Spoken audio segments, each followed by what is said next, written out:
A Ignacio Escolar lo conocéis todos, director del diario.es, y está con nosotros. Ignacio, ¿cómo estás? Buenas tardes. Buenas tardes, encantado de estar con vosotros. Y nosotros también, porque vamos a hablar de una que habéis liado en Valencia para estos días, tremenda. Celebráis vuestro 10º aniversario y habéis montado un festival en la plaza del ayuntamiento realmente impresionante. Vamos. Hombre, algunos una festival de los conciertos de música, paralelamente en el ámbito de la política, la economía y la sociedad, con primeras figuras como Yolanda Díaz, Chimo Puig, Ada Colau, José Luis Rodríguez Zapatero, Joan Ribó. Esos son los que encabezan el cartel. Vaya, Ignacio. Hemos montado una buena. Estamos celebrando nuestro 10º aniversario. Y primero queríamos hacerlo en una ciudad que no fuera Madrid. Porque nosotros de verdad nos creemos... Ni Sevilla. Para variar. Digo yo. Queríamos que nosotros siempre hemos apostado por tener un periódico nacional y no nacional de Madrid. Y por eso quisimos llevarlo el aniversario fuera de la capital y la verdad es que Valencia hemos sufrido un poco por el pronóstico del tiempo porque tenemos muchas actividades al aire libre, casi todo es en la plaza del ayuntamiento. Además de políticos también tenemos a pensadores, también tenemos a filósofos, a escritores. Pues viene con nosotros la experta va a estar con nosotros entre otros Chomsky, o va a estar con nosotros el magistrado Joaquín Bosch, valenciano, o va a estar con nosotros escritores como Isaac Rosa o como Gabriela Wiener. Vamos a tener varios días o la directora de The Guardian o el director de La República. Vamos a tener a muchísima gente muy interesante del mundo del pensamiento, de la política, de la ciencia. Tenemos también, por ejemplo, a Margarita del Val o a María Blasco, la directora del CENIO. E incluso tenemos también conciertos. Tenemos un concierto gratuito de Kiko Veneno con Ariel Roth este viernes por la tarde-noche. En mitad de Valencia, y la verdad es que estamos encantados. Bueno, habéis intentado plasmar, pues lo que es la sociedad hoy en día, ¿no? Aunque sobre todo está marcada por la política. Llevas unos días en Valencia, lo sé, Ignacio. Yo me gustaría preguntarte, ¿tú cómo ves Valencia y la política valenciana? Pues a mí Valencia siempre me ha llamado mucho la atención por la evolución que ha tenido en las últimas décadas, incluso la histórica, ¿no? Valencia es con Madrid el último bastión de la República. Es un sitio donde la izquierda, cuando llega la democracia, gobierna. Y es un sitio en donde después, durante muchísimos años, gobierna la derecha y se hace muy, muy fuerte y parece imposible que pueda perder el poder, y lo pierde. Y lo pierde además de manera estrepitosa en la capital, en la Generalitat. Y creo que es muy llamativa la evolución, ¿no? Y es desde el punto de vista de Madrid, que en la primera parte se parece mucho a Valencia, también es el último sitio donde resiste la República, también es el primer sitio donde cuando llega la democracia gobierna la izquierda, también es un sitio donde se convierte luego después en un feudo de la derecha, pero el último episodio que habéis tenido aquí, en Madrid no ha llegado. Por ahora. Bueno, tuvimos un paréntesis con Carmena, pero por ahora no ha llegado. Sí. Bueno, y además en Valencia hay políticos de impacto y de talla nacional, como es el caso de Mónica Oltra ahora mismo, pues pasando por dificultades en este proceso judicial, que aventuró ese proyecto con Yolanda Díaz, que va a ser una de las grandes protagonistas de este evento. Yo quiero preguntarte, este festival que habéis montado, nos has dado todos los nombres que van a estar tremendos, pero ¿cuál va a ser el formato? Porque no van a ser debates genéricos ni conferencias. Claro que no. Que son encuentros, ¿no? Son encuentros. Por ejemplo, vamos a tener a Ada Colau discutiendo con Joan Ribó sobre las ciudades. Vamos a tener a Yolanda Díaz, tiene un diálogo con el vicepresidente de Bolivia, Álvaro García Linera, que es además un intelectual muy conocido en América Latina, para hablar no de la campaña electoral o no de las propuestas concretas, sino de política con mirada larga. Yo creo que nosotros somos un periódico que habla mucho de política. Y lo que hemos querido organizar aquí en Valencia es, pensar un poco en cómo va a ser el mundo dentro de 10, de 15, de 20 años, con los retos que tenemos por delante. Vamos a hablar también bastante de cambio climático dentro de las distintas conferencias. Y el formato es eso, ¿no? En cada mesa hay un periodista del diario.es dirigiendo la conversación, pero son conversaciones entre distintas personas. Otra de las mesas es Chimo Puig, va a estar sentado, entre otros, con García Margallo, con el exministro del Partido Popular, para hablar del modelo federal en España. Que es algo que yo creo que son temas que no son los que normalmente tratamos los medios de comunicación en las entrevistas políticas, porque siempre estamos en la última curva, pero que para un formato como el que estamos organizando creo que es muy interesante, porque te permite mirar a largo plazo y salir de la pequeña política para hablar de la gran política. Y como decías, cumplís 10 años, sois un periódico digital. ¿Cómo afrontáis el futuro? ¿Cómo lo veis? Empezamos siendo un periódico de juguete, además de digital. Éramos en la redacción apenas 12 personas y ahí cuento incluso al equipo de administración y comercial. Periodistas éramos menos de 10, teníamos más secciones que periodistas. En el diario.es cuando empezamos hace justo 10 años, en septiembre de 2012. Y hoy ya somos un periódico mediano grande, entre la redacción central, las ediciones locales, que tenemos ediciones autonómicas en toda España, salvo nos faltan solo 2 autonomías, Asturias, que la lanzamos dentro de pocos meses, y La Rioja, que será la última y la siguiente, ¿no? En todas las demás, por supuesto también en Valencia, contamos con una redacción local, con una edición local, muy parecido al sistema que tiene la cadena SER, con todas sus emisoras locales que tan buena cobertura dan sobre el territorio y no solamente sobre Madrid.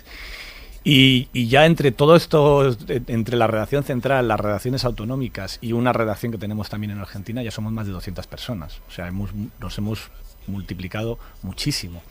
Y lo hemos logrado con el apoyo increíble de los lectores. Tenemos 60.000 socios que son más que suscriptores, que pagan por el diario, pero sobre todo pagan para que exista el diario. Y pagan para que la gente que no pueda pagar también lo pueda leer, ¿no? Y yo creo que en el futuro, no sé cuánto seguiremos creciendo. A mí me gustaría que ese modelo que hemos hecho autonómico por toda España, de tener una redacción en cada sitio, podamos hacerlo también en América Latina. Ya hemos empezado en Argentina, pero ojalá pudiéramos estar en Colombia, en Perú, en Chile, en México. Y desde luego nuestra ambición es hacer un medio radicalmente independiente, por cómo se financia, por quiénes somos los dueños, que somos los periodistas que trabajamos allí, porque no tenemos deuda, seguimos sin crédito, sin deuda y siempre con recursos propios. Y con esas mimbres construir un medio todavía mejor que el que estamos haciendo, intentando que cada paso que damos y cada euro que entra de los socios y socias del diario.es nos lo gastemos en contratar al siguiente periodista, en abrir la siguiente edición, en poder mejorar nuestra información. Sabes que en este país hay cierto grado de fanatismo político, de gente que llega a las elecciones y vota a su partido, siempre lo haga bien o lo haga mal, pero es que es su partido y no quieren que los otros gobiernen. No sé si en los medios de comunicación pasa lo mismo. ¿O tú crees, por vuestra experiencia, sí, que los lectores, los consumidores valoran la independencia, o hay quien se arrima a los que son afines a su Yo creo que los periódicos todos tenemos, los medios de comunicación todos tenemos una línea editorial que es ideológica y que se basa en algo que, dicho así, parece feo, pero que se basa en algo que es completamente honesto, que es tener o no tener unos valores. Todo el mundo los tiene, cada uno elige unos. Y con tus valores tú decides cuáles son las noticias más relevantes del día. En función de un ejemplo muy concreto, puedes considerar que es más importante el mercado del barrio o el mercado de la bolsa. Y en función de cuál creas que es más importante según tus criterios editoriales, pues darás más importancia a unas noticias que a otras. Con los medios pasa igual. Y yo defiendo que los medios tienen que tener esos valores y tienen que defender esos valores. Donde está el pecado no es en hacer un medio más conservador o más progresista, sino en hacer un medio partidista. Lo que nosotros nunca querremos ser es un medio partidista. Un medio que da igual si mis valores dicen algo, yo voy con este partido, incluso cuando incumple estos valores.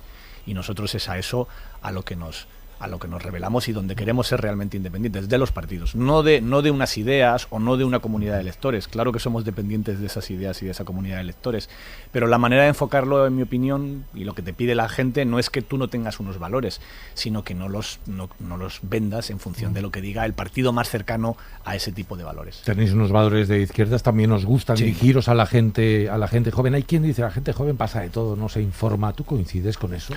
Yo creo que no es tan así. Es verdad que los jóvenes entran en la información, empiezan a consumir información cuando llegan a la mayoría de edad fiscal, más que a la mayoría de edad legal.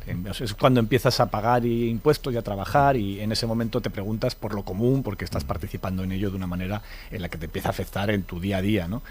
Y cuando eso ocurre es cuando normalmente los jóvenes, y no son los 18, sino son más bien los 24, los 25, es cuando empiezan a interesarse por los medios de comunicación. Es verdad que está cambiando muchísimo el consumo de medios.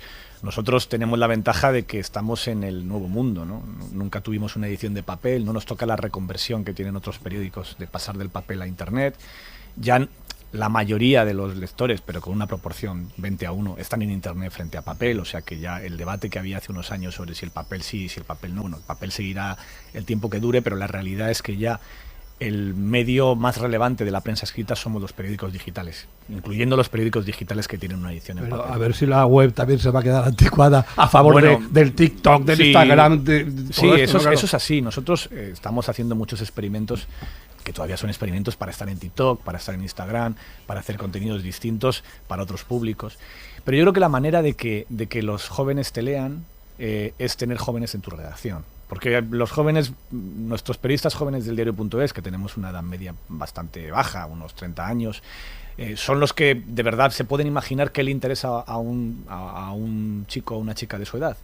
Y en los propios enfoques que nos plantean de reportajes, de contenidos, de informaciones, ya tienen de saque el punto de vista de alguien de su edad y cuáles son los problemas que tienen unas personas de su edad, que sobre todo lo saben perfectamente los jóvenes. Tiene mucho que ver con el acceso al mercado de la vivienda y al mercado laboral, con la precarización del mercado laboral y con los problemas que eso les lleva de ser eternos Peter Pan porque no pueden pagar una hipoteca. Hemos comentado ya muchas de las personas que van a participar en este festival de diario.es, conmemorando su 10º aniversario. ¿Va a haber alguna sorpresa? Puede que te sí. Lo digo porque yo sé que habéis invitado a más. Pero no lo podemos contar porque es sorpresa. Pero puede que sí. Hay algunos invitados de última hora que están todavía pendientes de si pueden o no pueden. Tenemos un par de personas que a lo mejor aparecen en el último momento. Bueno, sería un bombazo, desde luego que sí. Y os invito a que participéis hoy, mañana y pasado. Hoy ya tenemos las primeras citas, ¿no? Sí, jueves a las 4 de la tarde empezamos con una mesa con varios directores de periódicos internacionales. Estará la directora de The Guardian, el director de la República de Italia. Entran ambos por videoconferencia porque nos ha contraprogramado las elecciones italianas y la muerte de la reina de Isabel. Pero estarán los dos también. Está también María O'Donnell, que es la directora de la principal radio de Buenos Aires. Y estaré yo también en esa inauguración. Y luego ya seguimos con un montón de mesas, con escritores, con científicos, con políticos, pero con un montón de debates. Y tendremos también pues música en directo, tenemos una disc jockey, tendremos muchas cosas.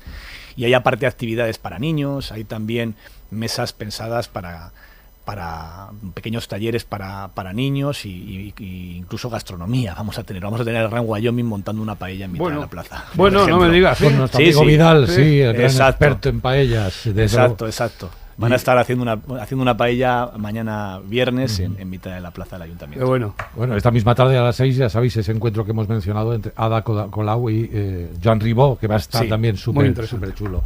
Bueno, pues que lo disfrutéis, tanto en la plaza del ayuntamiento como en el Palacio de Comunicaciones.